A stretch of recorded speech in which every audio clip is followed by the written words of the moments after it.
welcome to the Paris Wedding Show. Thank you, Naim, for having me. Thank you for the invitation. We are in the Chateau Bouffémont, and you made this happen because you know this chateau very well. We're going to go through this afterwards. But first of all, for the audience and for everyone who doesn't know you, do you want to introduce yourself and tell us more about you? Yes, for sure. So I am Mary Di Lauro, the owner of the wedding planning agency Momento Mio. I built the agency in 2018 in order to help couple from everywhere in the world planning their wedding in France, especially in Paris, but also in France, French Riviera, and also in Italy. In Italy as well, yeah. Maybe you can tell us a bit more about the name, Momento Mio, which is not French. It's not French, it's Italian, yes. So if you want to tell us about this, why is it called Momento Mio? Actually, that's a good question. You need to find a name, and I was thinking that I didn't want to have like a traditional name like other company can have, and I was thinking like what make me different from the other wedding planner. And my father is Italian, so I really have like that Italian side inside of my family. So I choose to go on that way. Good. I really like it, and I find it very sweet. So it means my moment. Exactly. In Italian, if I'm not wrong. I was thinking that even for people that don't speak Italian, you can understand. So that's why I choose that. I really like the intimate side of it, and we've been working on many weddings together. And I find it very intimate the way that you are working with your couples. Do you want to talk about it a little bit? How do you start? Where do you start? Yes, for sure. So this is also why I choose doing weddings. This is because you really have like a particular connection with the couples. You really create something that makes sense. So where I start, like with the couple, we just start usually about discussing about like what they want to build, what is really like their dream wedding, what can we have in France, if it's more like in Paris, in south of France, what type of venue would match better with their expectation, and what can I provide, like what service are they expecting, and like that we discussed, and we also discussed about like what's the vibe that they're looking for. Like a wedding is so special that you need to be really connected with all the vendors that are going to work with you, especially a wedding planning that is like 1 year, something like that. Yes. Sometimes it's really short, it can be like 2 or 3 months, and sometimes it can be really longer, like 2 years, but usually you spend a lot of time with your wedding planner. So you need to have a connection. How do you adapt? I was thinking about what you were saying. How do you adapt, for example, with organized couple? It's usually not a problem. Or organized couples in the matter of timing, like 1 year or more in advance. This is okay. But you signed the wedding in August, I remember, and it was happening like what, 1 month after? Yes. So it really depends. Okay. So managing the couple first really goes with like the couple, I would say. We have some couple that are working a lot and that really doesn't have time. And depending to that, after all, they want to be really involved. In that case, if they have really not so much time to do the wedding planning process, I will recommend that they have more time to plan the wedding. Sometimes we have some people that come and say like, okay, I just want something like in a chateau with the white theme flowers, good food, and like they shop 1 month or 2 months after, and they just discover the wedding almost as a guest. Yes. Yes. Okay. So after they can come sometimes, and there is some couple that like really, really quick. And after I have some couple really like that I really need to follow a lot, to reach out a lot because they are really busy by work. So they're really less available. So we adapt according to that. Some couple really need to discuss every day. Some couple every day. Yes, and there is some couple like if they don't like if I don't arrest them, they are not going to answer to me. Oh, yeah, I need to remind them like you have a wedding, like we need to plan a wedding. You're getting married next summer. Exactly, in Paris, exactly. So I will say that if the couple really wants to choose every details, and they're like really busy with work that we need a long time for the planning. And sometimes I have some couple that even if it's in 2 months, maybe like they don't work or they have like a lot of availability at that time. So we spend 2 months like together. So for sure, it creates after like a link that is forever. Yes. Very symbiotic. Yeah, I can tell many times when I see weddings. On the day, there's always this special connection with the bride and the wedding planner most of the time. Sometimes it's the groom. It's rare. Like honestly, it's really rare. But sometimes we have the groom. Like I almost don't speak to the bride. Like the groom is really deciding and like about everything, meeting all the meetings. Okay. Yes, it's rare. I would say maybe like one wedding on 15 or 20, but sometimes it happened. All right, yeah, okay. This happened to me as well on the ceremony side and the MC part, but yeah, I was always thinking that the bride will be the symbiotic friend with the planner. So you're flexible. You are able to meet expectations for 1 year in advance and also 2 months. But how do you feel that? It's through communications with the bride and the couples. Exactly. You feel the vibe directly? Yes, exactly. After, I think it's really, I really want to meet all my couple. Sometimes, of course, not in real life because they're often in United States or in some other countries, but at least by video chat. For me, first to see like what they're looking for and if what I provide, the type of vendor that I'm working with, go with their expectation, but also for them. Like honestly, they need to feel like a wedding can be really stressful, and why we are here, this is to take out all the stress, and this is to make them really trustful during all the process. So they need to trust me, to have a good connection with me, and to really enjoy the planning process. So I think that they need to really choose me, not because just they need a planner, they need to be like really convinced that I'm the right person. I agree. And we were talking about this right before we started this episode together. There's so many, the market is growing a lot. Weddings in France, weddings in Europe, etc. So there is a lot of new actors and wedding planners and all the wedding vendors. So if you don't build this connection, I think you're just a vendor. You know? Exactly. You need to have this plus, and you're finding this through video chat. I do that as well.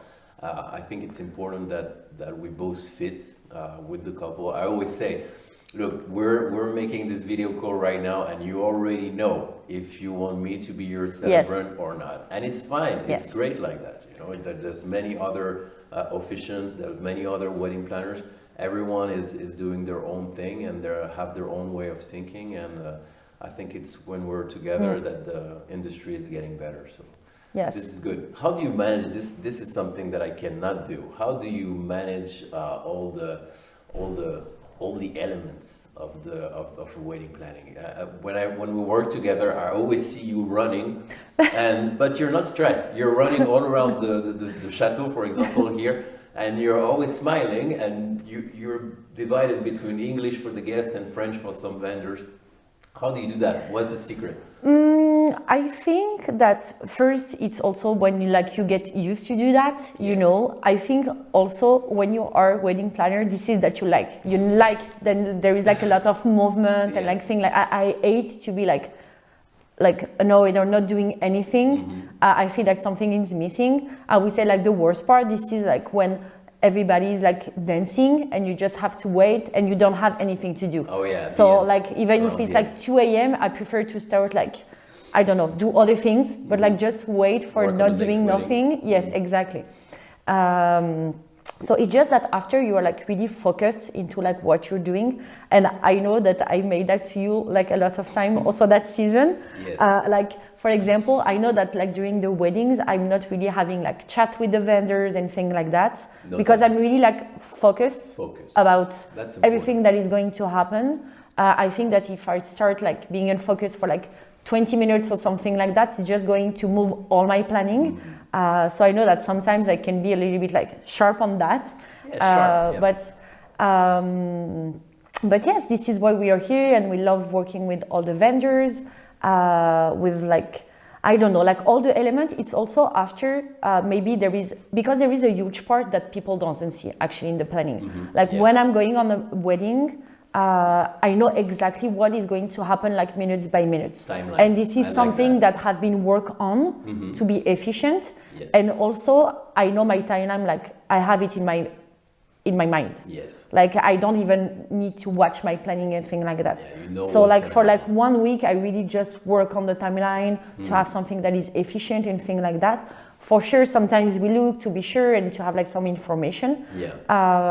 But this is why we are like also like, and how we are managing, there is no secret. It's just like about organization, actually. Because sometimes some couple, you know, that take for the wedding day coordination, think that you're just going to show up on the coordination of the wedding day. But once it's done and you're on the wedding day, I will say you don't have anything to do anymore, except checking that everything is going as planned, but everything has to be planned before. Yeah, no, I mean, for those who don't know the timeline. I have a background in hospitality and events, so I love timelines. You know, always like the Bible for us. That's nice to have vendors like that. A lot of vendors don't even read the timeline. No, I asked for it. This is like a straight rundown of what's going to happen minute by minute, the preparation of the bride, the arrival of the guest, the arrival of the hair and makeup artist, the arrival of everyone, then the ceremony, etc. All of this is run down into a PDF, which is very clear, by the way. And this is really what's needed to after that have the room for improvisation and some fun maybe. Exactly. But the timeline is really the spine of the event. I agree with that. And I will say after also the timeline, it really depends about like the type of wedding. When you have like a more intimate wedding with like less animation and this type of thing, we also learn, like, honestly, believe me, at the beginning I was not like that. Like 20 minutes of delay for me was something like bad. Yeah, and sometimes it is when you have weddings with a lot of guests, with a lot of like, let's say that for example you have like a firework that you can shoot until like 11 p.m. When you take 1 hour of delay, it can be it can be something that can like be really difficult to manage inside of the planning. When you don't, I also learned that let the flow goes, and like if we can adapt, this is why we are here actually. Like we are here to help the couple and to really manage their time for them to enjoy the day. So if they say, like I'm good outside, the weather is great, I want to stay at the cocktail 1 more hour and we can do it, of course, let's do it. But you need to have this little room for flexibility. Exactly. That's the most important thing. And when you start the process with a couple, so they sign a contract, they start everything, but what do you have requirements in terms of communication? Because some people, I'm talking about the American side of things, but most of all, American people are sometimes not used to the way that we do things in France or in Europe, and vice versa. And especially on the communication thing, many couples told me that we couldn't hear from our planner for 1 week or 2 weeks, and we're worried that something happened. So how do you manage that? Are you on board, communicating straight with them? I'm way too much on my phone. That's true. I spend my whole time, and you see me, I think I'm always on my phone, always. After it, and that's not a good thing. Like, that's not a good thing. I really have that feeling, like, first thing that I'm doing, I'm still, like, I'm in my bed, I'm watching my phone, and I'm checking everything.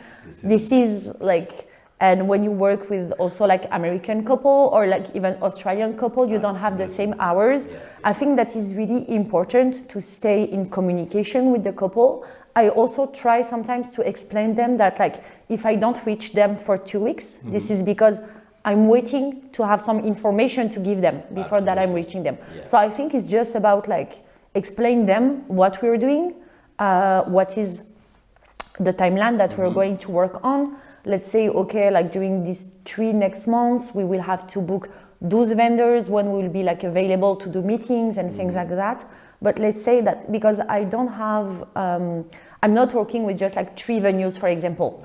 So I cannot say, which venue do you want? So sometimes on the venue recommendation, regarding what they're expecting, because sometimes you have some couple that will tell me, okay, I'm open to Paris, to south of France, and to Italy. Oh my God, yeah, that's large. Oh yes. So, and I would like to have maybe like a venue for one day, but also maybe a wedding, like a venue for 3 days, or one day in a hotel on the side. So you come with like 20 suggestions 20 at least, or something like that. It's not that big. When you want to have your wedding in Europe and you want to spend, for example, 2 or 3 days in Paris and then maybe on the French Riviera for the wedding, and then a last goodbye 2 days weekend with your friend in Italy, this is possible. Yes. But they don't see this, which is normal. They don't see all Exactly. the logistics Exactly. that you have in and your it's head. just not up to us, because Of we course. need to make like a large like venue selection, to contact them, to see like, because It's a we're not big just process. coming with them, oh like that venue look beautiful. No, we need to be sure to have all the information about the venue, to know like about the prices, about like the pro and the cons. Let's say that okay, that venue will allow you to party until 1, that venue will allow to party until 3, there is furniture on site, there is no furniture on site, there is like a backup plan, like all those information that we need to find. And then after, so for sure, for a lot of venue, we have them. But after, venue also make some renovation, some changements. So we always, Need to every stay on season, top, it needs to recheck about all those information, to select, to combine them in order to present them.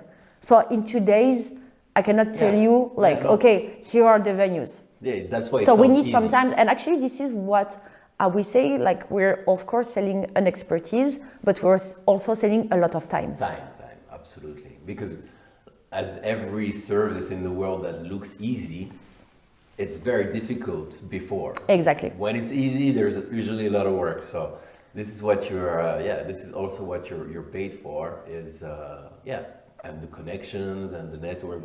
At the end, you know all the vendors, you know all the venues, you know. We have for sure. Like let's say that if I have like a couple that call me and like that is really like short time and tell me like, okay, Marie, like I need a chateau at that date. Like in I would say in 20 minutes, I will have on the phone all the chateau and know, because we know everyone. Yeah. So we have like the direct number of everyone, and like they're like really quick with us because they're used, that make things more easier, that when you need to sign an email, when you need to first look at the chateaus, because when I have a couple that told me, okay, we have like 100 people, we want rooms on site and not being like 1 hour more than Paris, like in our head, we already have like the filters, list. yeah. Exactly. Just like the search on the exactly. search engine, your wedding planner search engine.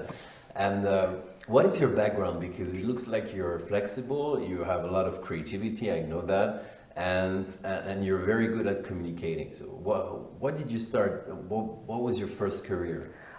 So actually, I made my studies into like communication and event. Okay. But first, I wanted to work in like the fashion industry. Okay, I didn't know that. So I work on a corporate company first for events. So I was more planning seminary, anniversary from the company and this type of event. Corporate, B2B. Exactly. Yeah. Incentives, maybe. Yes, kind of thing. exactly. Okay, I see. Yeah. Yes. Great industry. Yes, Very really nice. formative. It's really nice. I like it. It's quick. It's like you have a budget, you come with things like that, and for sure, the wedding industry is not the easiest one. Oh my God, no. It's totally different. Yeah, you it's have art. it's There's on a both lot of- sides. Yes, you have more work. It's more complicated, but at the end, you also have like a more satisfaction effect. I would say you're doing something that really that exactly. Yeah, it means a lot. The meaning of a wedding is very important. It speaks to a lot of people, different cultures. It's always the same. Engage yourself and create something more than just you. It's you and one person creating another world, and then a family. It doesn't matter if it's religious or not, or any type of culture. But yeah, wedding has a lot of sense. Much different than corporate. Yes. It's another story. I also have this background of events and hospitality, and I created a lot of my experience with the B2B world. I think it's very good. What did you learn, except that it goes fast? What did you like in this first career? Honestly, I really like it, and it was really nice. I liked a lot of things, and it learned me a lot of things. I think that like there is not really like school about like wedding planning in France and things like that. You can have some formation. I actually made one of like 2 weeks. You created one? Or No. I Okay, studied one. I was like, wow. After. So because after that Momento I went. Mio Academy. No. Maybe one day. Maybe. Because after that I went in the fashion industry for a short time, but I left because I didn't like the ambience. Oh, I can understand and that. I was like, what can be like in between? Oh, okay. Between like event, but something really fashion and like. So I was like, okay, weddings. You can create beautiful things. You have that fashion vibe, but you're still doing like creating event. And before to start, I wanted to do something, so I made like a little formation. But for sure, it was not like, I would say it was the same thing that I learned during my studying. So it really trained me like what I made before about like how to plan an event. And for a lot of people, and like what were the things that you think about like how to negotiate, about like dealing with contracts, timelines. Definitely. And also on the event day, how you need to act and what are your expectations regarding the vendors and things like that. What do you watch when everything goes smooth, like most of the time? What do you watch, telling yourself, Marie, what could go wrong, without falling into the paranoia of overstress? If you knew what was going into my mind sometimes, I'm like imagining things that could not even happen. But which like is your job actually. Yes, but sometimes it's like way too much. I'm thinking like, don't think that like it's not going to happen. Like it really depends. It's just that like you always need to be like really focused on, but like what's the next step. So you're always looking on that. Let's say like a ceremony, when you do the ceremony, it's like between 20 to 30 minutes. Even if we work with like really involved and professional vendors, they're always counting on us to have like the top of what's the next step. So when you're finalizing like usually the ceremony, what I'm doing, this is I'm saying to the musician, okay, you're going to play in like 5 minutes, please like be ready. Cleaning like the setup, let's say that, okay, they have the drinks, for example, and they're going to put it on the table. Like they're not like maybe going to see it. So I'm going to see it like clean to be sure that after the ceremony, when they're after the cocktail, everything is going to be ready, that I'm sure that I'm going to open the door that is beyond the ceremony when they're going to exit, asking to the caterer to prepare the champagne, like all of that. Yes. Like a boat. I have this impression, talking about boats, that the wedding planning and the service world is changing. Back in the days when I was younger, I remember I was working in great restaurants, great hotels, and you always have this kind of hierarchy kind of things where you had the restaurant director or the maitre d' on top acting like he wasn't doing nothing. So the waiter, me and my friend's waiter, were like, why is this guy doing nothing? Of course he was not doing nothing. He was doing something that we could not understand or not seeing at the moment. And it was a very hierarchy kind of way to do things. I realized that now it's changing, because you are the captain of the boat, but you're also going down into the tubes and working, because I see you always like handling things, and with your assistant, with Kara.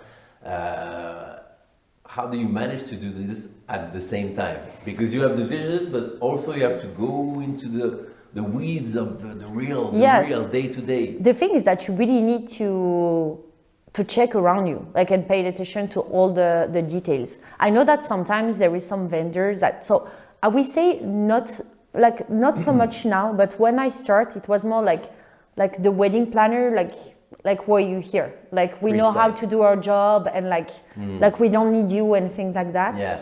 I think there is two things. First is now like the vendors who we are working with know exactly what are our expectations. So it also makes things like way easier, because they know like what's the level that we want to reach in terms of service, of experience for our couple.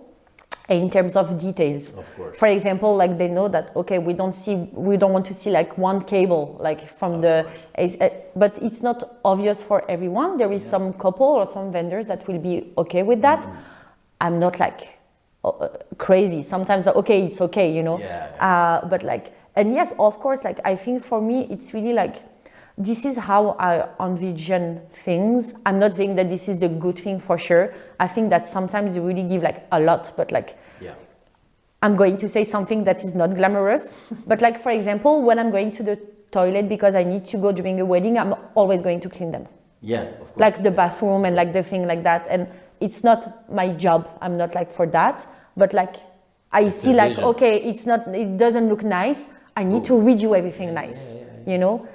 Because this is why I'm here for. I'm here for everything to being like perfect. Same like I'm like walking like on the room and I saw there is like a napkin on the floor. I'm going to take it. I'm not just going to leave it like that.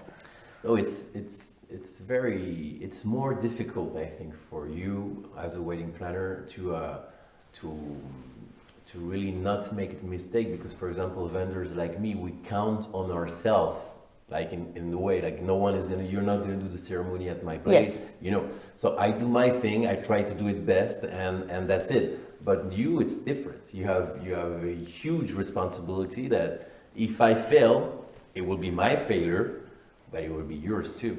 This is why it is great when you're like also working with like trustful vendors. Yeah, you need trust. Yes. Yeah, like, and I will say that when you like after really surrounded by trustful vendors, like it also make the pressure like less, because you know that they're going to be on the top of what they can provide, and that you don't have to be like behind them. Okay, like, are you going to arrive on time? Are you going to look professional when you're going to arrive? Are you going to be polite with people? But this is so many things. But that makes things way easier for us. Yeah. You know, sometimes when you arrive on planning and you have like a vendor that is not acting like I don't know, like that go like on the buffet or like go and have a drink and things like that. No, sometimes the couple are okay with that, and like I'm totally fine with that. Like if they're okay because they know that person and things like that. But sometimes it can put us like in that tricky position because we don't know what they discuss with the couple. But after, when you have serious vendor that comes and that like are efficient and know exactly what they have to do, it makes things way more easier for us. It reminds me of something that I do actually. I have this really like you old school kind of things, way to do things. Like every couple invites me for a drink and to stay at the buffet after the ceremony just because they're happy, you know.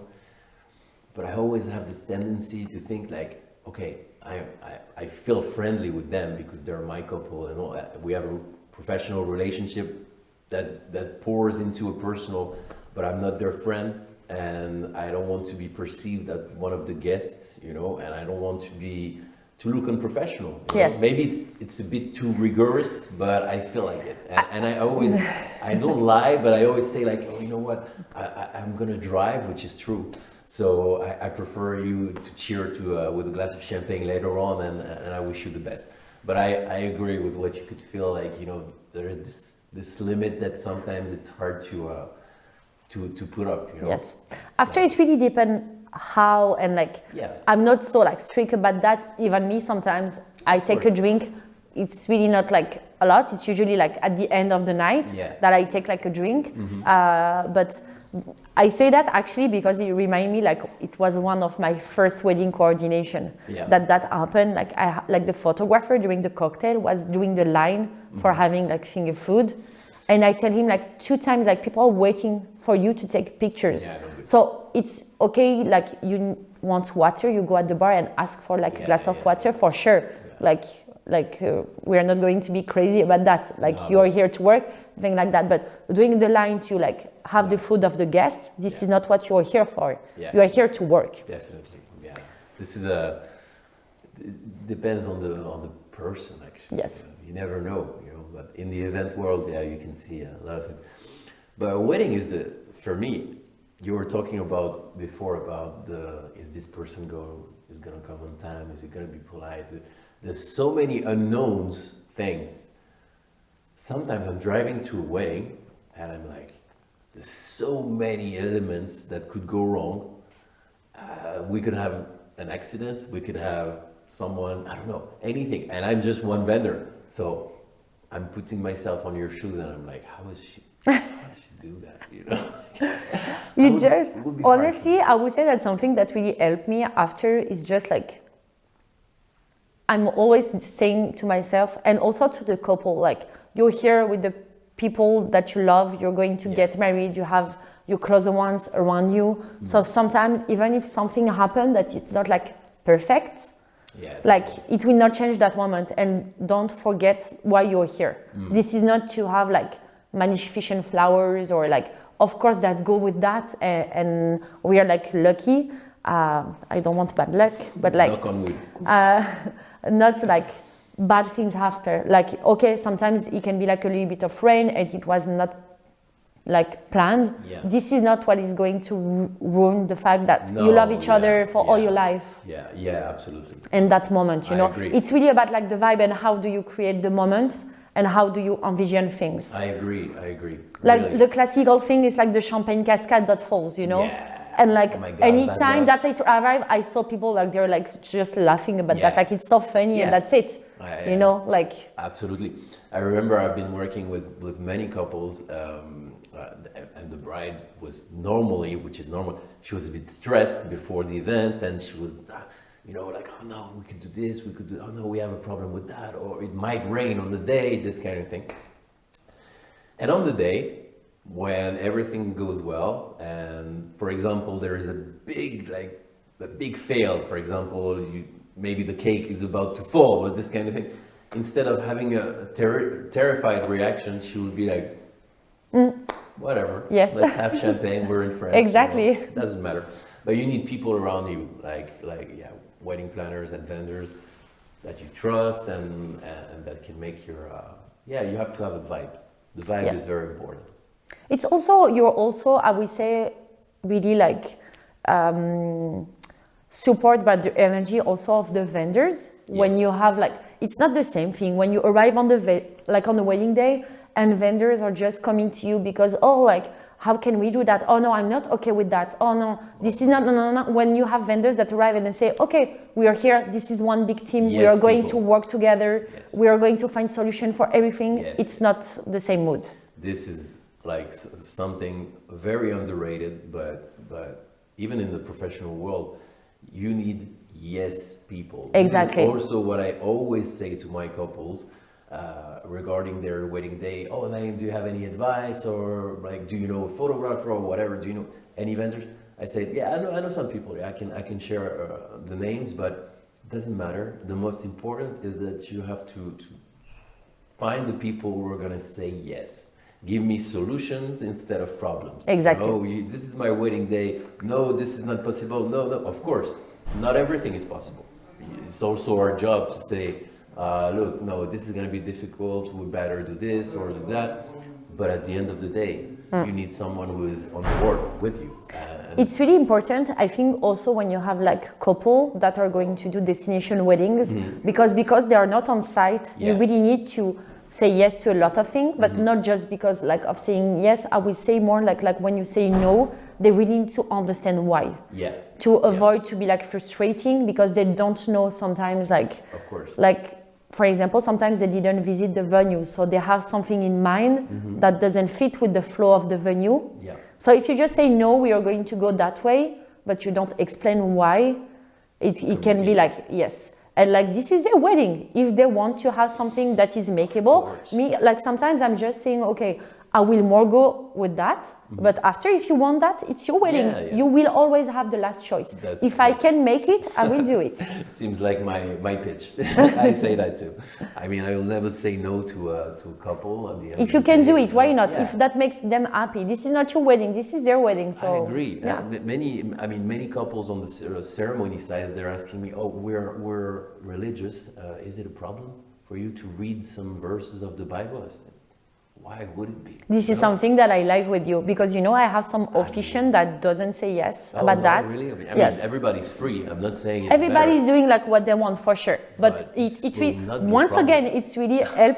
Like it's a big help for me, when I know that I can work with vendors that are like really open, like to create new things, to like a new type of like ceremony, like envision like different cultures, including in the same ceremony, and not just staying into like what they know and what they can do, and that's it. That's. I think it's important to be open-minded. It's always everybody will agree with that, but it sounds easy, but you have to make some effort just to for something greater than you. And if a couple needs something special, this is their wedding day. Yes. This is the way. So what is the future for you, Marie? We're in 2024 now, almost 2025, but where do you see yourself next year in the next 5 years? Maybe an academy? That's a good question. Honestly, I wish that I have that answer. Okay. Honestly, I don't know. And something that I know that I did since I opened the company, this is that I'm not really looking so much in the future. I'm just going like step by step. Step by step. And also finding for me now like the solution about like balancing a little bit into like working world, family world, personal life and like working life. Yeah. So I will say that I know that I want to continue that journey with the couple, that we want to create still like new type of weddings and like I love what I'm doing and I want to continue to do that for a long time. But honestly, in 5 years, I don't know. Good. I really learned that now, like when you're having your own company, everything can change. And like every time that I'm just trying to take like a week of vacation, I have a couple that call me, oh Mary, we're coming to Paris. So even for vacation, it's like 1 month before minimum. Okay. Yeah, well, no, I understand. It's really hard to picture yourself in the next 5 years. This is just something that I feel with you when I talk about your future. You're always smiling, so I still think you have this positive mindset, and I agree with the fact that we're all creating our lives and our universe. Everything comes from what we see or envision first. Your company was just an idea. Me doing ceremonies as a living as an MC was just an idea. My mom was very worried when I told her. My mom, she's still worried. She still don't understand that I have a job because I'm not going to work like you know. This is French, but friends, we're much like that with entrepreneur, but it's changing. Look, it's changing. Now here. She starts thinking, oh, okay, like you can, well. like you. Good. Oh, you're working? Yes, no, I'm working. Very good. So, Marie, thank you very much for taking the time to be with me today and welcoming me in Chateau Bouffémont. I will put all the details of your website, your Instagram, anything if you guys are interested to talk with Marie, my guest today. Do you have something you want to say before we end? No, thank you for inviting me. Thank you for that discussion that we have. It was a real pleasure to take the time doing that. Yes, we need to do this more. Thanks for this lovely French accent. We will love it. Every people of the audience, English speaking, will be amazed with this. So thank you for making the time again. Thank you. And I'll see you somewhere in 2025. Yes, for sure. With pleasure. Thank you, Marie. You're welcome.